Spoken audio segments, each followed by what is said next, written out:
In today's episode is As the Chicago Bears Turn. Is Mike McCarthy now the front runner to land the Chicago Bears head coaching position? We'll talk a little bit about that. Plus, the Bears are called out once again for drafting Caleb Williams. We'll take a look at that, plus the Chicago Bears coaching search and more right after this. You are now tuned in to Chicago Bears Central, your number one place for all Chicago Bears news and content.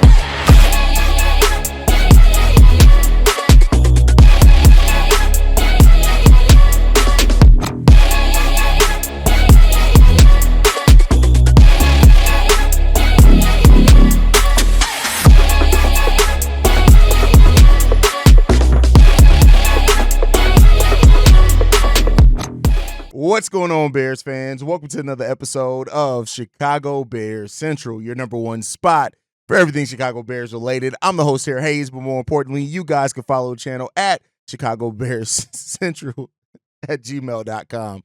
With that being said, let's go ahead and get into this content for today, y'all, man. I tell y'all what, man, this is a very interesting, I knew that the Chicago Bears head coaching search was going to be an interesting one, right? I knew that it was going to be one that the Bears are going to look. I thought that the Bears would look at a lot of candidates. I had no mistake about that. But then you start looking at the fact that the Bears have now put in over 20 requests for interviews in a head coaching search. I would love to see what's the record for most coaches interviewed for an open position. I'm sure the Bears may break that record this season. Now, with that said, there's been a lot that's come down for it. Brett Favre is even chimed in on it, which is crazy enough. You think that Brett Favre has his own things to worry about, saying that Mike McCarthy would be a perfect fit and candidate for the Chicago Bears head coaching position. And now, we've started to hear from the last couple of days, just more and more, basically not even a couple of days, just last 24 hours in regards to Mike McCarthy now becoming maybe one of the favorites to land this position. Brett Favre saying this: from the outside looking in, yes, I do think it's a good fit. Mike has done a great job developing young quarterbacks. So if you're looking at that from that perspective, he's a perfect fit. Now, of course, we know that what Mike McCarthy did with Aaron Rodgers, Dak Prescott, right? And then even working with Brett Favre towards the end of his career there as well. But it's the resume, right? And listen, you guys know I'm not a guy who's sitting here saying and calling for Mike McCarthy to be the head coach, but I'd be remiss and remedial if I didn't say that if you're looking at the resume, there's a chance. And when you look at the Chicago Bears overall in this front office, there's absolutely a chance that Mike McCarthy can get that position. If you look at BetOnline right now, Ben Johnson is still the favorite right now to land the Bears head coaching job. But Mike McCarthy is right behind him. Cliff Kingsbury's after that, and then Pete Carroll's after that. Then if you want to go further down, you got Aaron Glenn, Joe Brady, and Brian Flores. That rounds out the top, per BetOnline. Now, betting odds places aren't always sometimes they do have a little inside information, and that's why they make the odds what they do. Because they always want to win the bet, right? So because they want that money. But when it comes down to it, I can talk about the resume of Mike McCarthy all day. We know what the resume is, and last night we did a live stream in which me, Bobby, C-Dub, and Steve were all on there, and we know, hey, C-Dub is against it, and not to say that we're for it, but like I said before, I realize that regardless of what anybody wants, any Bears fan wants, there is a possibility of this happening. You look at his 60% win percentage. He's 500 in the playoffs. He's only had 5 seasons, I believe, of under 500, and one of those seasons was the season where he was fired at, and he was 4-7. He didn't get to finish that season out. So there is he has one of the better resumes, a Super Bowl champion. He has one of those resumes that it makes sense. You could try to convince yourself. But I think when it comes down right to it is that let's separate the narrative from the facts. And the facts are we don't know what the Chicago Bears are looking for specifically. We don't know what's on their criteria. We don't know what Ryan Poles, Kevin Warren, Ian Cunningham, or George McCaskey, anybody else who's involved in this conversation, we don't know exactly what they sat down and what's other than hearing the leader of men quality, right? And clearly, we would like to think that it's going to be somebody that's going to help develop Caleb Williams, or if it's a defensive-minded head coach, that they have an offensive coordinator in mind that's going to help develop Caleb Williams. But other than that, we don't know exactly what they're looking for. We just don't know. And, Mike McCarthy has as good of a chance as anybody to land that position. It just is what it is. And, here's the thing that I've said, and I always go down to, and I've even talked about recently for myself. I've held myself accountable in this regard, right? Is that when it comes down to it, if the Bears hire somebody that I have doubt over, or somebody that I say, hey, I do not want this guy to be the head coach of my favorite team, it comes down to, can they prove it on the football field? And I get it. People are going to say things like, well, Mike McCarthy failed this in the playoffs. Mike McCarthy couldn't get this team over the hump. Mike McCarthy couldn't do that. And you're all valid in that. Keep in mind, I'm not saying that I want the Bears to hire Mike McCarthy. But there's something to be said about the Bears getting to the hump. We're talking about he couldn't get the Cowboys over the hump. We can't even get to the hump, much less get over that motherfucker, to be 100% honest with you. We do not have it to get over the hump. We're not in a place to even be looking down at somebody, to be 100% honest with you, that has been able to make it to the playoffs for 15 out of 18 years. I'm sorry, that's not right. 14 out of, I can't do math today. Y'all do the math. With the majority of his career to make it into the playoffs, we would love to have that. And then we can worry about what needs to happen to get us over the hump, but can we get to it, right? That's the thing. And listen, I'm going to say this, and I know this is going to set off the comments because, I would like to say that some Bears fans do have, objectivity. Here's the thing. Beggars can't be choosers. And I think that a lot of Bears fans need to realize that we are not, yes, we can choose our next head coach, and we should choose the next head coach. But if you're getting to a place of you're saying, oh, well, we can't hire this coach because he couldn't get over the hump, who the fuck do you think we are? Where do you think this franchise has been to where you can look at a coach and say, oh, nah, I don't want that guy because he couldn't win another Super Bowl after winning one with Aaron Rodgers, but he's been first in his division more times than anything. His teams have averaged being first in their division and finishing first in the division. Wouldn't you love to be able to say, like I said, we can talk about, oh, man, we've been finishing first in the NFC North for the last 3 years. We haven't been able to get to the Super Bowl. I would love to be able to have that conversation with Bears fans, but we're at the bottom of the goddamn NFC. We're the only team in our division to not finish with a winning record. So you mean to tell me you're looking at a coach that has flaws as everybody, and despite what anybody would tell you, Ben Johnson has flaws, Mike Vrabel had flaws, Pete Carroll has flaws, everybody has flaws. You mean to tell me you're willing to look at that and say, hey, if somebody told you guaranteed that the Bears would finish anywhere between first to second in their division for the next 5 years, are you willing to turn that down? Are you really? And if you say yes, you got to question yourself on what you want. Do you want the person that just you want, or do you want success? Now, I'm not here to sell it and say that Mike McCarthy is going to come in here and automatically make this team, but I will tell you this. I do think that under Mike McCarthy, the Bears can average 9 to 10 wins under the time that he's here. And there's something to be said about that. There's something to be said about turning that around and winning, because Mike McCarthy is that level of coach to where regardless of his flaws, you can bet on him finishing with a winning record more times than not. And that is something that I would love to. I would love to be able to talk about the Dallas Cowboys right now. In the 5 years that they've had Mike McCarthy, 3 out of those 5 years they finished 12-5. The other 2 were 6-10 and 7-10. Guess what? Mike McCarthy's worst record. It was only 1 win shy of the Bears' best record over that time period. I'm just saying.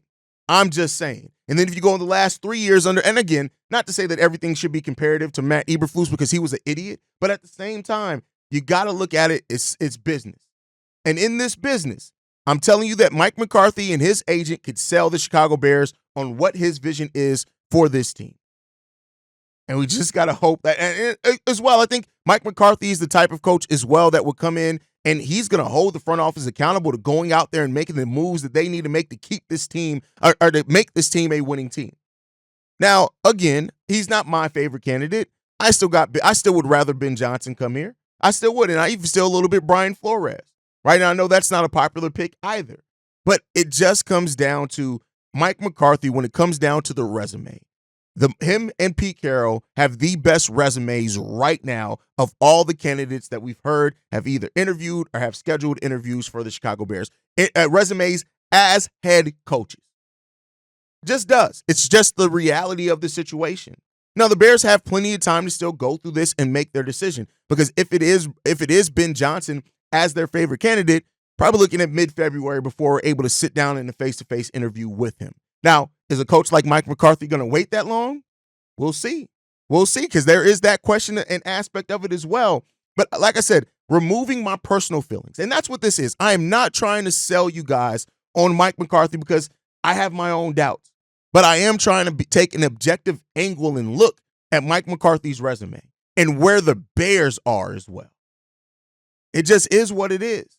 It is what it is. And if he ends up being the hire of this front office, at that point, he's our guy. And I'm going to hope that he's successful here. That's it, right? It's just that simple. When you sign with the Chicago Bears, I want you to be successful. Am I going to have my doubts? Yes. Am I going to be looking sideways the moment things start looking like they're going left? And maybe if he doesn't correct it? Absolutely. Am I going to be in the live stream after, if they ever announce Mike McCarthy as their next head coach, looking like, well, this is what we're doing. Let's get in there and do it. Yeah. I'm going to have my doubts, right? And you guys are valid in having your doubts as well. But I'm just saying, when you look at the football aspect of it, and the resume that he's going to be able to put there and sit down in front of the Chicago Bears. If Mike McCarthy sits down with the Chicago Bears in an interview, he can easily say, I've kicked your ass. I have a better record than anything that you've done in the last handful of years. And I listen, I'm not, you look at who you hired last time. I'm definitely better than Matt Eberflus. And that is something to be said in that for how you can man that room. And Mike McCarthy also is a guy that, again, it's about floor as well. Yeah, we can talk about ceiling, but it's also about floor. The floor of Mike McCarthy is still a playoff appearance. And would the Bears not love to have playoff appearances and get that experience for Caleb Williams, get that experience for the young guys, build up that confidence? If it ends up being that we hire Mike McCarthy and for the next 4 years we're contending and getting into the playoffs, at that point in time, we then can look at it and say, now we need a coach that gets us over the hump. And I know people are going to say, well, why waste that time if this? Again, beggars can't be choosers. But when you're then the franchise that can say, hey, we got a roster that's made it to the playoffs out for 4 years. We've won our Division 2 out of those 4 years. Guess what then? That's when you are in the pole position as far as getting these coaches in here. So it's a lot that goes down to it. Like I said, it's taken some soul searching for me to even make it to this point of being able to be here, because y'all know when the initial that it was announced that the Bears were even wanting to request an interview with Mike McCarthy, I wasn't happy. I was not. And I'm not going to try to sell it and be like, oh, yeah, I was always for this. No, I was not. And I'm still not all the way on board, right? I just realized and come to the realization that this is a possibility that it can happen. It is a possibility. I'm not saying that it will for sure, but this is a possibility. And at that point in time, we just got to hope that it ends up being the right decision when it comes down to it. Because I tell you what, it's about to be very, very, very interesting. So we'll see what happens there. But let me know what you guys think on everything down below, man. In regards to this, I think right now, it seems like, and this is just via the interviews that we've seen, that we've heard or whatever, that Pete Carroll, Mike McCarthy, Ben Johnson, that's what it seems like are the three favorites right now for the Chicago Bears. And, we'll see which one of those guys are able to end up getting the Bears are able to get locked in as your head coach. And we'll see what happens there. We will see what happens in that time period. And overall, man, we just got to hope for the best. That's just really what it comes down to. The decision is out of our hands. And I think that's where I'm starting to become a little free in my thinking in this, is that it's not my decision. It's not, I can't control this. I can't will what I want to happen. I can't make the Bears do anything. I just can't do it. And so because of that, all I can do is that whatever decision that the Bears make, I can just hope for the best. Hope that it ends up working out the way that we needed to work out. Hope that whoever we bring in here ends up being the guy. That's all I can do. That's all any of us can do. I would love to be able to say that I could sit down and smack around Ryan Poles and get him to hire who we all want him to hire. I wish I could do that. I would love to be able to do that for y'all. For y'all, the fans. Not of me, of the Bears. I would love to be able to do that for y'all. But the fact of the matter is, I cannot do it. I have no control over that. And so in that sense, it's a little freeing. I'm not going to lie to you because, again, it ain't on me. It ain't on me. And it ain't on none of y'all either. Like, I've seen Bears fans really seem like they're losing sleep over this. I really do see that. And at the end of the day, like I said before, what can you do? What can you do? Can't do much.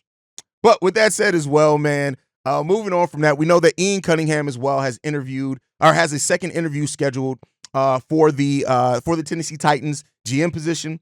This is the second time that he's becoming a finalist for this same role. And I have, we and the guys talked about it yesterday, I have come to the realization personally that I really do think this is probably the offseason that we're going to lose Ian Cunningham. And if we do, we do. It is what it is. Again, another thing out of the control. What I'm more interested in at that point is, who does Ryan Poles get to be the assistant GM after that? Who does he get to be the assistant GM? Is it somebody already in-house? Does he go outside of Chicago and add? Because again, I think that adding a perspective from outside of the building actually could be something good for the Chicago Bears, especially since Ryan Poles is staying on as the GM, adding in somebody from an outside perspective to help kind of point out some things. Because again, that's what Ian Cunningham did as well. He helped Ryan Poles not make some bad decisions, even though he still made some bad decisions. So bringing out an outside perspective, as long as he's a respected guy that's done the job before, I think it actually helped the Chicago Bears team. I think that it can. And that's the path that I hope that they would go for. But if it does end up being somebody that's internal, already in the building, I can understand that as well. Like, you hire somebody that already kind of knows what this team's goals has been, what the thought process has been, and can just add to that. They've already been part of the process to a little bit. You're just maximizing that voice. I'm not necessarily mad at that either. So I think when it comes down to it, the Bears just gotta go out there and find their guy if they do lose Ian Cunningham. If he comes back, great. Right? I would love for Ian Cunningham to come back here if he wants to. But I think at the end of the day too, like, you just gotta, shout out to Ian Cunningham. Like, the fact that even throughout the Bears turmoil, where the Bears have been, that teams are still interested in bringing him in for interviews and still interested in him getting the position, I think says a lot about how maybe other teams view Ian Cunningham and maybe even the job that he's done here, because those teams are going to have maybe a little bit more insider information on what Ian Cunningham's role has been here for the Bears. And I think that that's a perspective that you can need and use as well. So we'll see what happens there, man. We'll see what happens as well with that one. But last topic before we get out of here, Ryan Fowler, that's a draft insider, has said that the Chicago Bears are paying close attention to Colorado's B.J. Green. And that is something to look. He had 7.5 sacks this past season as well. He is an edge rusher. And while we do have Austin Booker here, I don't think there's anything wrong with adding depth. Now, when you look at the Bears, I think most people are going to say, we got to handle that offensive line first. And that's not a mistake to say that at all. But I think when you look at it, if you can get another edge rusher on the opposite side of Montez Sweat to help free him up some so he's not double teamed so much after a disappointing statistical season for him, I can understand where the Bears are going to do that. It's going to be a trenches-heavy draft, I think, for the Chicago Bears. Now, I say I think because you never know what the hell is going to happen with this football team. You just never know what's going to happen. But I do think that there is a chance that this is a trenches-heavy draft. And if it is, let's hope that Poles gets it right on both sides of the trenches, because upgrading those trenches is really important. It can help a lot going on with the Chicago Bears team. I think that as long as you need another safety because of Jaquan Brisker's injury history, Kevin Byard only has 1 year left on his deal. You can get another safety in here as well. I think that and linebacker may be something to look out for as well, because Tremaine Edmonds has been largely disappointing, and we'll see what happens with Jack Sanborn. But the Bears are already starting to put out their fillers. They're already starting to scout in these bowl games, looking at some players.